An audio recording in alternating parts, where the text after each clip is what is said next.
Hey guys, welcome back to the channel, brand new dude. So today this is a video that is kind of late, but at least better late than never. So recently there was the Greece Nationals that took place the past weekend, and honestly, so the fact that we had two branded Despia toppings in the Greek Nationals was actually so great to hear. So yeah, honestly, I decided like it's time for me to I had to make a video about this. So here we're gonna have the two deck lists, obviously from both the branded players who honestly one came top 4, the other one came top 16. So honestly, the fact that branded topped in the Greek Nationals, and also the fact that it topped in a meta where yugioh, Mitsurugi, yugioh, Malice, I guess you could say some other decks are just doing, mostly we've heard about doing so well, and now that there are two branded deck lists that made it with, also I want to emphasize no sanctifier lock.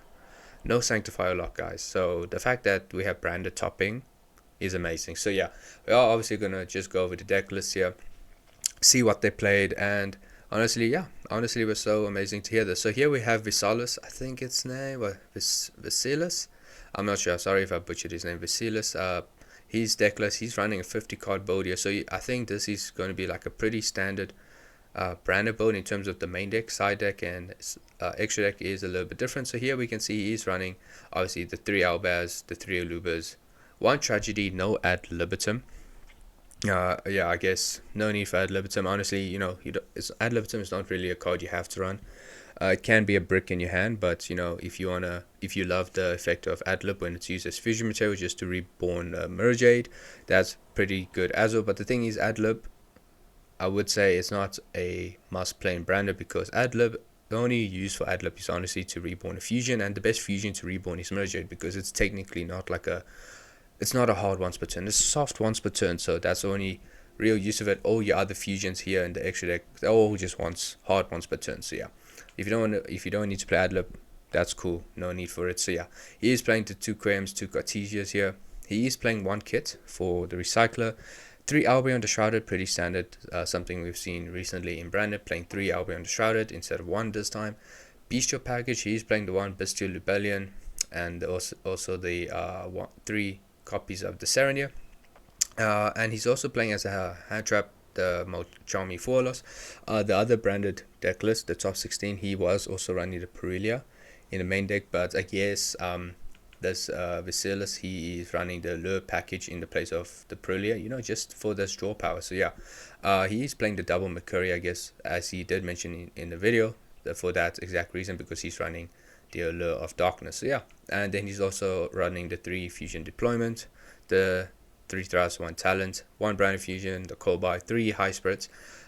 Recently in my plays, I think if you guys have been watching my videos for a long time, I did mention how for me High Spirits, I prefer to only play 1 copy of this, but I am not going to ignore the fact that playing multiple copies of High Spirits, as long 3 copies of Serenia, which is honestly the best bestial to play in branded, seeing High Spirits in your hand and additionally with Serenia is obviously a plus, but seeing High Spirits in your hand is a huge bonus, because honestly it sets up your plays for the end phase, and honestly it helps so much with branded. So yeah, even though it's a card I don't want to see too much of, honestly playing 3, you have to see it. I'm telling you, you really have to see High Spirits in your hand. So yeah, I am running 3 High Spirits as well, and I agree with Silas. Honestly, he's showing us the way. 3 High Spirits is what you have to play. 3 openings, yeah, listen, there's yugioh, there's the Murakuma Mitsurugi ritual that's going to Raigeki your field, so you got to play 3 of branded opening. Also increases our consistency. 3 Super Poly is like the best board breaker for us. Okay, you need it. There's so much darks and lights in this format right now, and you need Super Poly, depending on if you end up going up against Momel or some other non-light and dark decks. Listen, Super Poly, it's not going to really help you much there, but Super Poly is so good in a meta which is just yugioh, Mitsurugi, Malice. Super Poly is honestly your ultimate weapon, honestly. And then 1 branded in red. He's not running the branded in white. Me personally, I choose to run branded white because, listen, if you can use your graveyard, I'm gonna do it. So yeah, he's not running it. He had no need for it. One lost, and obviously the banishment, duplication, and retribution. So yeah, this is a pretty standard branded Despia decklist. Thing is, for me, allure. Recently, I've seen that every time I run allure, right, and let's say I'm going first or going second, if I activate allure, people will always.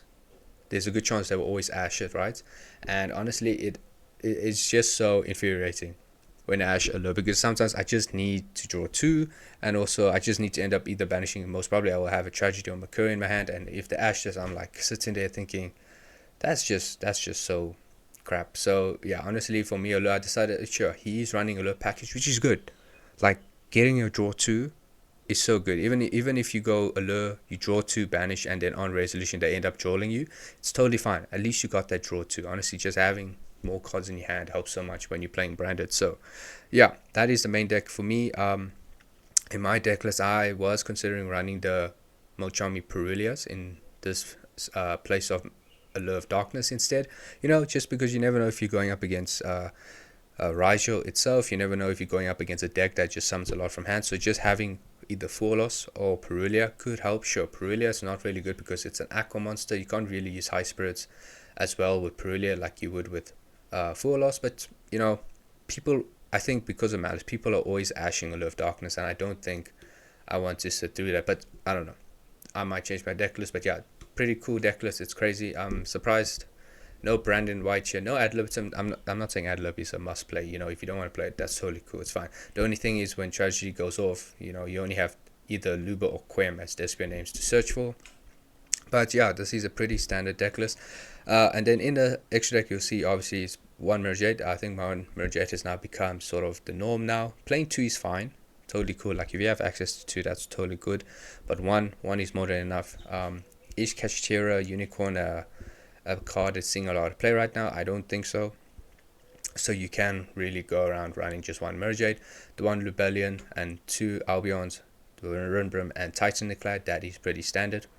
The standard Albaz fusion monsters. He's playing two Grand Gugnos, and he did mention Grand Gugno is literally the grind for this deck. This card does a lot. So yeah, you can fill up your graveyard with whatever extra deck monster you need, or even main deck monsters. So two Grand Gugnos. I think I've also decided I should run two Grand Gugnos as well. The reason why I would only play one is because I wasn't playing the lock.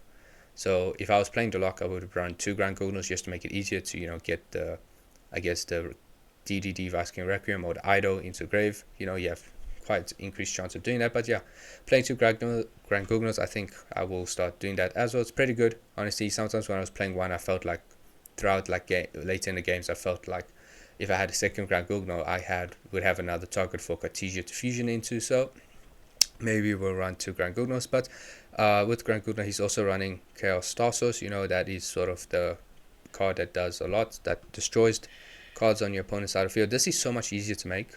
One, because there is blue eyes in the formats, and it's just so much easier. Like, sure, you could try go for Chimera or Barul of Furies, but having just a light and dark dragon just make it so much easier for you to fusion something into Chaos Starsos.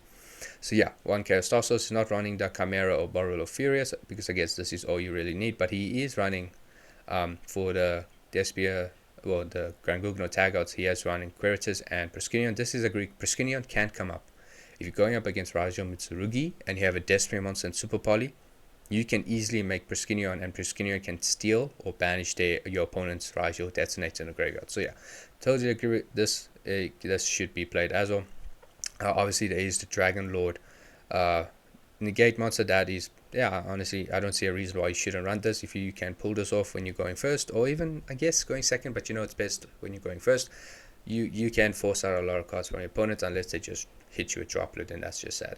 Super Poly targets, he is running the Starving Venom, which requires two Dark Monsters on the field, so you can use this against Malice, you can use this against Mitsurugi itself, so this is such an easy Super Poly target, and if your opponent doesn't deal with this one, you can basically copy one of your opponent's monsters' effects, and if they do get rid of it, it just Raigekis their board. So yeah, we have the Predaplant. I think this is a pretty standard card to be playing in branded builds. It needs a fusion monster and a dark monster, so it can be a super poly target, and it's easy for us. Also, not easier, it is a fusion monster we can go into just to recycle whatever fusion you need. when you go into this. And also he's playing Garura as a superpower target, but also it's a target you can dump off Grand Gugno. But yeah, listen, pretty common card to see if you're running Super Poly. So yeah, this is pretty cool. I think I've also been considering running Starving Venom. Obviously I've been running Garura, but I think I've also started to consider maybe running Starving Venom, because sometimes even if you have Super Poly and you go into Garura, like mainly against Malice, just having another fusion target would be much easier, just to clear off the board of my opponent's Link monster. So yeah, this is pretty cool. Actually, like, I'm quite surprised, like, there is no lock here. So honestly, this is just the grind. Honestly, the Visalis, he was just using a grind and just came top 4, which is honestly amazing. I don't know if it was mentioned what his matchups were, but honestly, I'm so impressed. I am so impressed. That man is the GOAT. That man is the GOAT. Side deck, you'll see here 3 Lanciers, 3 Molchami Mules. Yeah, this is just for Malice. Obviously, if you don't have Mules, I guess you could swap it out for other things. Like if you're playing Thrust, I guess you could put in Artifact Sanctum, D-Barrier if needed, and something else. Or swap it for other set of hand traps, whatever you need. If you want to put Privilia here instead in your side deck, that's totally fine. But yeah, this is pretty much for Malice. This Mules can go for Malice mainly, but also any other deck that summons a lot from the graveyard. And if also the banishment, draw, yeah, I think draw is a must. Listen, you never know what you're going up against. If you're going up against Mermail, it's going to be tough. And also draw is really good against Mitsurugi and Raizo. So playing Raizo, playing draw is honestly good, because you really need to stop them from just searching so much.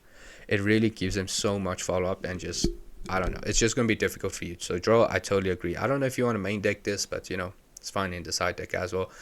Masquerade for time, 1 Lightning Storm, 1 Harpies, back row removal, and also I guess monster removal as well, and 3 Dogwoods. So Visalis, he did mention in the Decklist video that is on the YouTube that playing this, sure, it's not something that's gonna break boards or whatever, but it's either that your opponent is either gonna go full combo and just give you so much life points, or he can just decide whether he wants to do a little and end on a suboptimal board. Or if he is going to combo, just know that you're going to gain a lot of life points, and if you take time, your opponent is the one who's going to be racing against time, having to deal with this whole life point difference. So yeah, honestly, I think this would be, no one's going to expect this. Let me just say, no one's going to expect this. It might throw them off their, the strategy that they're going for, whether they will combo up. So yeah, I guess this is something interesting. You don't need to play it. If you want to swap it out, that's totally cool. But yeah, this is surprising. I understand, like, this can put a lot of pressure on people. Like, if you're going to go full combo, listen, do it. But I'm going to gain life points. So they have to decide what kind of board they're going to end on, and maybe it could work to your advantage. It will be a very easy board for you to play through, or they will just, I don't know. Yeah. So yeah, this is the top 4 deck list by Vasilis. I swear, if I'm saying his name wrong, I'm so sorry. Please forgive me, guys. But yeah, this is pretty cool deck list. Honestly, it's like, I'm so surprised like how this deck list can do so well. Honestly, it's like, you maybe think, oh, you need to play every card, but this is a pretty cool deck list. So yeah, this is the top 4 deck list. Now let's hop onto the top 16 deck list. Alright guys, this is the top 16 deck list. It was piloted by Marius. Marius, I think I'm saying his name wrong there. I'm so sorry guys, listen, please forgive me. But this is a 52 card build, so just 2 cards off from the top 4 build. But you'll see here, there is a little bit more here in this deck list. So obviously, standard 3 Albaz, 3 Aluba, 2 Quems, 2 Cartesias. There is obviously the 3 Albion the Shrouded, 1 Tragedy. This time there is 1 Mercuria instead. No Allure of Darkness, but he is running the Goat Sarcophagus. Just 1, no Foolish Burial, so this just to hopefully banish Mercuria and Tragedy. Bestials, he is playing 1 Lubellion, and then he's playing 1 of each of the other Bestials. He did mention in the decklist video that the one change he would want to do is increase Serenia to 3. So yeah, if he saw Vasilis, he wasn't playing Magnemite. He said there was no reason for it. Magnemite is good, being able to just recycle a dragon here and there, which is honestly important because most of our extra deck is dragons. But yeah, he did sorry, I forgot his name. Marius, he did say that he wants to increase Serenia to a count of 3, so which I agree, like, you have to play 3. 3 Serenias is honestly the most broken bestial for branded. So yeah, 3 Serenias there. but he is running the Warlords and Purelia. So yeah, honestly, I think if you want to run Allure of Darkness, you can take out one of the Molchamis, but if you want to play both, that's totally cool, because honestly, Allure of Darkness, it can be Ash mainly because people's experience from going up against Malice, and listen, Allure to draw 2, why wouldn't you want to Ash it? Sure, maybe if you know you're going up against Branded, people are playing Dominus Impulse as well, so it depends on your matchup, cool, whichever one you want. Obviously the 3 deployments, 2 thrusts and 1 talents instead, so yeah, I guess it's because he was trying to keep the deck list as small as possible, so he just fits it in whatever number of cards he wanted to play here. The brand fusion goals are called 2 droplets here, not a third one, because I think he mentioned, yeah, he was trying to find space, but he could only fit in 2, I think. Might be wrong, but do check out the decklist video. There's 3 high spirits, yep, 3 openings, super poly, red, lost, regain. Regained, honestly, sure, the top 4 decklists didn't play regain, but I think we have to play regained. Being able to recycle our fusion monsters can really help us with just keep on going through the grind. So yeah, I agree. I think playing regained is important. There are lots of lights and darks, so yeah, should play it. Banishment, duplication, and retribution. So yeah, that is pretty standard. Yeah, pretty 52 card build. I think trying to go for a 60 card build is going to be a bit tough, guys. If you wanted to play 60, listen, you gotta hope that you see the cards that you need, because inboards, the meta decks, their inboards nowadays can be so much to deal with. So I don't know, going for 60, you just gotta make sure your hand is absolutely cracked. Honestly, people have so much interruption on the board. Then you need to deal with Ash, Impulse, Veiler, Draw, well, sometimes Machambi, depending on if you're going first, game 2 or 3. But listen, trying to keep it decklist small as possible, just to whatever engine pieces you need. I think that's the way to go right now in this format. Extra deck, we'll see pretty standard one: Mirror Jade, 2 Albions, the 1 Rebellion, 1 Windbrim, and Titanic Clad. Opponent is running 2 Grand Gilganos as well. He is also running Ad Libitum. Now, Ad Libitum, I'm not sure if you really need to play, because one thing is, if you're running Chaos Star Source and you have Super Poly, that's all you need against Blue Eyes. Honestly, that's really all you need against Blue Eyes. So you don't really need this, but if you want to, go for it. He is running the Garura as well. He is running main deck Masquerade and not Despian Queritus instead. So he's running the Masquerade instead. This one you can't tag out with Grand Gugno, but he's running Perskinion for that. But yeah, no Queritus. There is the Masquerade though. Barulo Furious, yeah, pretty good. You can pop a card each turn as well. You don't need to wait for either to fusion summon Chaos Star Souls again. But yeah, Barulo Furious, pretty good card to play. So yeah, this is a pretty standard. Let me not say standard. There's something no Queritus. Masquerade is there instead, so you can just put the pressure straight on to your opponents immediately. So yeah, Albalensis, there's the lad as well, forgot to mention. But Albalensis, I don't think is a card you have to play. Sure, if you are expecting a lot of Blue Eyes, put it in. Totally fine, nothing wrong with that. But if you have Super Poly and you have access to Chaos Star Souls, that's all you need. That's really all you need. So cool. Here, Purelia, I'm not sure. Should you play Allure in the place of Purelia instead? I don't know. Depends on the build you want to play, guys. So we'll see how it goes. Side deck, we'll see Lancia and Mochami Mules. Yeah, for Malice. Droll, he is playing 2 Lightning Storms, 1 Harpies. He's playing the Sanctum and D-Barry as thrust targets. And obviously, he did mention for Mischief of Gnomes, this card he would want to side it out. Didn't do much for him. So yeah, I guess that's just there, and that will change. But yeah, this decklist, he did mention he wants to increase Serenia to 3, and I think there was nothing else mentioned. But yeah, both players that tried to keep the deck list close to 50, so playing 60 is just going to be a lot more difficult for you to see the engine pieces or side cards that you want to see in your hand. So I guess playing 50 or close to 50 is the way to go with Branded. So yeah, but whatever spices you guys want to play, whatever cards you want to play, let's see how it goes. But yeah, guys, I just wanted to make a video on these deck lists because, come on, Branded topped, we have to talk about it, and just to share you the deck list. So sure, this video might be a bit late, but better late than never. So yeah, guys, hopefully you guys get inspired by these 2 duelists, their deck list, and how you see their deck list did well for them in topping at the Greece National. So yeah, guys, hope you enjoyed the video. If you have any comments or any things you want to mention, please just say it in the comments down below. Shout out to these 2 Branded players. Honestly, you guys are the GOAT. And yeah, see you in the next one, guys. Cheers.